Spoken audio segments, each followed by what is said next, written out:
მეფე ფარსმანი უფლის ციხეში მსაკრულად მოკლეს. სისხლის მიერმა ბიძაშვილმა და მოღალატე დიდებულებმა გაიმეტეს. ზევახერისთავს გულს უკლავდა ცალკე მეფის მუხანათური სიკვდილი და ცალკე სამეფო კარის დიდი დაპირისპირება. ხელმწიფის ერთგული ერისთავები სათათბიროდ შეკრებილიყვნენ. საუბედუროდ თვისტომთა ღალატმა სამშობლო გაგვიჩანაგა.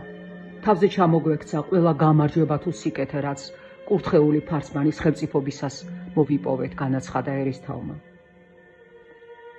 ღვთაება არმაზის წყალობით იბერიელი ხალხი მეფის სისხლს მიწასა შეაშრობს. მეომრები მწუხარებითა და მრისხანებით არიან აღსილნი. მათი თავდადების იმედი გვაქვს. ხელმწიფის სიკვდილი ერის გულში გაჩენილი ნაპრალია, რომელსაც მხოლოდ შურისძიებით ამოვავსებთ, ისმოდა აქეთ იქიდან. უნდა დავასახელოთ ერთგული დიდებულები, რომლებიც სამეფო ტახტს სიცოცხლის ფასად დაიცავენ. ისინიც, ვინც შეიძლება ფიცი გადეხოს. ასევე არ უნდა შევცვალოთ თავის დროზე ხელმწიფის მიერ გადაწყვეტილი ბრძოლის მოქმედების გეგმა, თქვა იოდმანგანმა.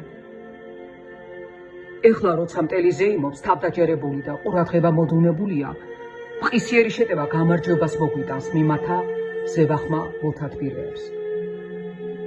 გეთანხმებით, თუმცა მოკავშირეთა ერთგულებაში დარწმუნებაა გასათვალისწინებელი.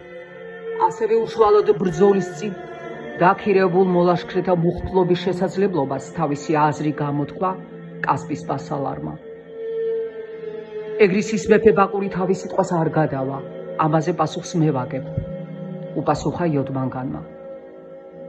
შეტევის თარიღს, ადგილს და მოლაშქრეთა ზუსტ რაოდენობას სწორედ ეგრისის მეფესთან შეთანხმების შემდეგ განვაცხადებთ, დაასრულა ზევახ ერისთავმა.